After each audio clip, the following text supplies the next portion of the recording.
ঘরোয়া ক্রিকেট বর্জনের ঘোষণা দিলেন বিসিবি নির্বাচন বয়কট করা ক্লাব সংগঠকরা। আর তামিম ইকবাল বলেছেন, সমঝোতা নয়, তিনি চেয়েছিলেন নিরপেক্ষ নির্বাচন, সেটা না হওয়ায় নির্বাচনে অংশ নেননি।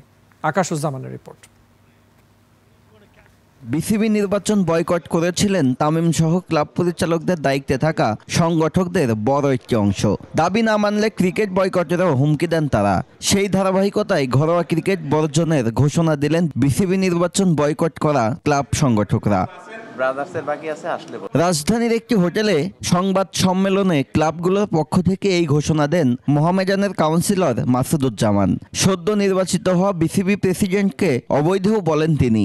এভাবে চলতে থাকেন তাহলে আমরা ক্রিকেটটা খেলবো না। যে কোনো ধরনের এবং জেলায় আমরা এখানে জেলা প্রতিনিধি আছেন, রেদওয়ান ভাই, সজল ভাই আছেন, ওনাদের সাথেও আমরা আলাপ করেছি। আমরা জেলা পর্যায় থেকেও আমরা ক্রিকেটটাকে বর্জন করব। একই সংবাদ সম্মেলনে তামিম ইকবাল বলেন, একা নির্বাচন করলেও বিজয়ী হতেন, কিন্তু নির্বাচনের নামে সিলেকশন চাননি, তাই সরে দাঁড়িয়েছেন। এখানে কোনো সিলেকশন হোক এটা আমরা কোনো সময় চাচ্ছিলাম। সো বাস মিস করছি কি করিনি এটা আমার জন্য কোনো ম্যাটারই ছিল না। আমার যদি আমি দাঁড়ালে I was very confident that I could have one.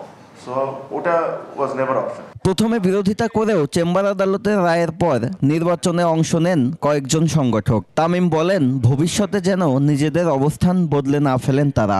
আজকে আপনারা যা স্টেটমেন্ট দিচ্ছেন এই স্টেটমেন্টের সাথেই কিন্তু থাকি। ভবিষ্যতে যদি কোনো কিছু হয় তখন কিন্তু স্টেটমেন্ট চেঞ্জ করে আমাদের সাথে এসে বসে যায়। কোনো হুমকি দেয়া হলেও সবাইকে ঐক্যবদ্ধ থাকার আহ্বান জানান সংগঠকরা। এটা শুধু ক্রিকেট ক্ষতিগ্রস্ত হয়নি, সংগঠক যারা আছেন তারাও ক্ষতিগ্রস্ত হয়েছেন। আকাশুজ্জামান, 21 টেলিভিশন।